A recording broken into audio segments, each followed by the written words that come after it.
Bonjour à tous, je suis aujourd'hui sur la ligne 24 et je roule à bord d'un Iveco Crossway. Désolé pour le vent. Alors la plupart des bus qui sont sur le réseau C-Tram en standard ont 3 portes. Là celui-ci il n'a que 2 portes. La porte avant naturellement et la porte médiane. Il n'y a pas de porte arrière.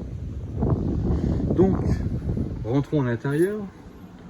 Je referme la porte et vous verrez que la configuration, en fait, je ne sais pas si vous avez déjà vu une de mes vidéos sur les Crossway en autocar, mais c'est exactement la même planche de bord côté droit. Hein, on est sur exactement le même matériel.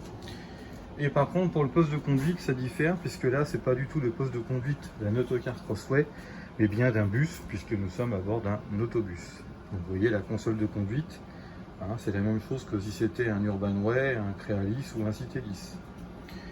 Donc je vous montre vite fait hein, les commandes. Donc le siège évidemment. Siège imitation cuir, ou cuir d'ailleurs, je ne sais pas. Avec les différentes commandes qu'on a l'habitude de voir hein, sur un car ou sur un bus. Alors par contre, c'est vrai que sur le... on s'en fout. Là on a les commandes comme sur le Crossway. Les commandes de chauffage, de climatisation. Le rétroviseur. Bon après vous avez toutes les commandes hein, comme vous connaissez un peu hein. Voilà la vitre conducteur latéral qui est donc la commande électrique, le frein de parc, le bouton d'arrêt d'urgence, les lumières, le gong hein. Voilà les feux de détresse, les feux de position, croisement et feu de brouillard avant-arrière, le commodo de clignotant et les essuie-glaces. Je vais redémarrer le véhicule parce que je voudrais vous montrer parce que je suis mal orienté au niveau du volant. Voilà, alors ce que je fais c'est pas bien parce que tourner sur place comme ça. Donc après vous voyez la porte arrière qui m'indique qu'elle est ouverte. Voilà. Alors, si je voulais par exemple, vous voyez, ici il y a une différence par rapport aux autres, c'est qu'il n'y a pas le petit bouton FAE, hein, il n'y a pas le petit FAE qui ressemble à cette commande comme le gong. Hein, vous avez l'habitude sur les bus, que ce soit les Citelis ou les Urbanway ou même le Crealis, de voir cette petite commande. Ben là, c'est un petit bouton. Donc là, évidemment, vous voyez, il est activé. Alors, je ne sais pas si vous voyez bien la lumière, on voit un petit peu. De toute façon, c'est répertorié ici. Si par exemple je m'avançais un petit peu, donc je vais desserrer le frein de parc. Voilà, le frein de parc est desserré, on va attendre un petit peu. Ça c'est normal. Voilà, j'aurais juste à appuyer sur la pédale. Voilà, tout simplement. Et ça sera terminé. Là je vais me remettre en frein de parc. Et j'ai pas besoin évidemment d'appuyer sur ce bouton là quand je suis en frein de parc, hein, je peux ouvrir directement la porte. Je vais couper le contact, pas la peine, peut-être me mettre en neutre évidemment le contact. Voilà, j'étais déjà en frein de parc. Hein. Donc ensuite, qu'est-ce qui diffère aussi un petit peu, je sais pas si vous avez peut-être dû l'apercevoir, comme sur les autocars et aussi sur les Oliès bus en électrique. La commande de ralentisseur, là-dessus il doit y avoir à peu près, alors si je ne me trompe pas, il doit y avoir 5 plots je crois, 1, 2, 3, 4, 5. Il fonctionne plutôt pas mal, la motorisation en gaz fonctionne plutôt bien aussi, il répond bien à l'accélération, il n'est pas mou du tout au démarrage, donc ça c'est bien. La commande pour ouvrir le portillon, la lumière ici hein, pour éclairer, vous voyez, on peut éclairer la caisse ou éclairer ce qu'on veut éclairer d'ailleurs.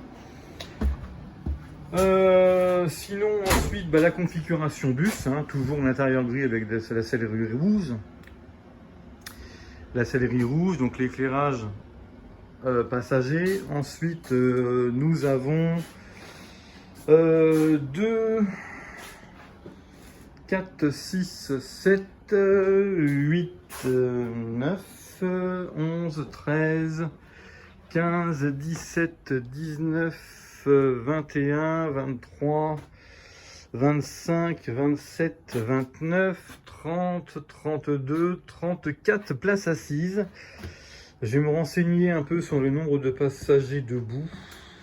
Alors évidemment, on peut mettre un passager en fauteuil roulant et une poussette. Là, les personnes qui sont prioritaires. Et donc ici, on nous indique bien 34 passagers assis et 62 debout, ou alors 58 debout si il y a un fauteuil roulant à bord. Un passager en fauteuil roulant. Alors là, très curieusement, c'est vrai que j'ai pas fait attention, mais la hauteur du bus fait 3,20 m, 3,21 m, donc ça c'est bien, parce que du coup il n'est pas trop haut, il peut passer un peu partout. C'est un bus qui est plutôt bien configuré, donc on a une caméra aussi de recul, et lorsque les portes sont ouvertes, évidemment on voit l'accès sortie à la porte médiane. Sinon, il n'y a pas grand chose, donc je vous dis, il fonctionne très bien. C'est donc la même configuration, le même poste de conduite qu'un Iveco bus. Pas comme pour un autocar, les autocars ils ont une configuration différente. Il me semble que sur ma chaîne, j'ai pas été voir, mais il me semble que j'avais fait une vidéo sur cette chaîne-là d'une présentation d'un autocar Crossway. Donc là, le poste de conduite n'est pas tout à fait le même, puisqu'il n'est pas en configuration autobus. Mais sinon, vous voyez, la planche de bord côté droit, c'est exactement la même chose. Il n'y a rien qui... Voilà, l'accès, c'est la même chose. Ensuite, l'ouverture des portes. L'ouverture des portes se font ici, si je me souviens bien, avec ce bouton. Donc j'ai plus qu'à appuyer sur le bouton de commande déverrouiller. Moi, je le fais pas. Souvent, j'aurais tendance à ouvrir les portes moi-même, ça va plus vite. Les gens ils sortent, tout de suite je referme derrière, il n'y a pas de temporisation. Il y a juste à jeter un petit coup d'œil dans le rétro, passager, et puis comme ça on perd pas de temps à l'arrêt. Et on fait un démarrage plus rapide. Donc sinon après les commandes du siège, vous connaissez, régler le volant, le dossier pardon, la profondeur du siège ici, on peut régler avec cette commande ici. Le niveau de stabilité au niveau du siège, on peut régler évidemment les lombaires, on peut régler la hauteur, on peut annuler tout simplement ici, il suffit d'annuler ici la mémoire de poids du conducteur. Qu'est-ce que je peux vous montrer d'autre? Après la girouette, vous savez, c'est tout sur le réseau Cetram, on a tous à peu près le même système. Donc là l'autoradio, là ici on a donc le système pour commander la girouette en manuel. Donc là évidemment pas besoin d'y toucher puisqu'il est synchronisé avec le FAE. Et donc voilà, nous y sommes. Eh bien écoutez, j'espère que cette petite vidéo... Ah oui, il y a un petit menu aussi, je vous ai pas fait voir le petit menu, il y a des menus ici, plus, moins, le contraste, la luminosité, la remise à zéro du compteur kilométrique, etc. etc. Là on voit, c'est un voyant de frein de parc, il n'y a rien d'extraordinaire. Donc la touche déverrouillée, vous savez, quand on appuie ici, donc là il faut que j'appuie normalement là, et voilà, on appuie, normalement c'est appuyé, et donc les gens, vous voyez, je vous montre vite fait. Lorsque j'ai appuyé sur le bouton déverrouiller, les gens voient ce petit bouton vert allumé ici. Et voilà. Et donc ça va se fermer tout seul, comme par magie.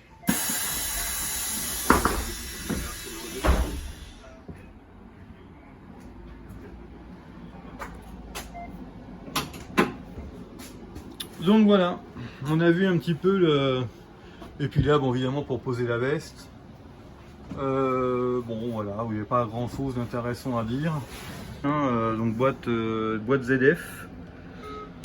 Et puis c'est tout. Voilà, bon, écoutez, j'espère avoir fait une petite vidéo explicative. Je ne vais pas vous faire le détail de tout. Il y a beaucoup de boutons que vous connaissez, comme la luminosité, le dégivrage des rétros, le Webasto, vous avez un petit peu de tout. Le réglage du volant se fait ici. Quand on ne sait pas comment régler le volant, il faut aller là. Bon voilà, vous avez le menu. Voilà. Et après on va avec curseur. Voilà, on descend, vous voyez, hein, et puis on voit un petit peu ce que ça fait. Voilà. Donc voilà, bah sinon il n'y a rien à raconter. Je ne fais pas la vidéo de la ligne 24 pour le moment, je la ferai plus tard parce que j'ai pas de support. Hein, j'ai rien pour fixer la caméra, mais je vous la ferai plus tard, c'est promis. Je vous l'ai montré ça, le petit bouton qui éclaire la caisse. Oui, je crois que j'ai dû vous le montrer tout à l'heure. Donc voilà, et bien écoutez, je vous dis à très bientôt. Salut!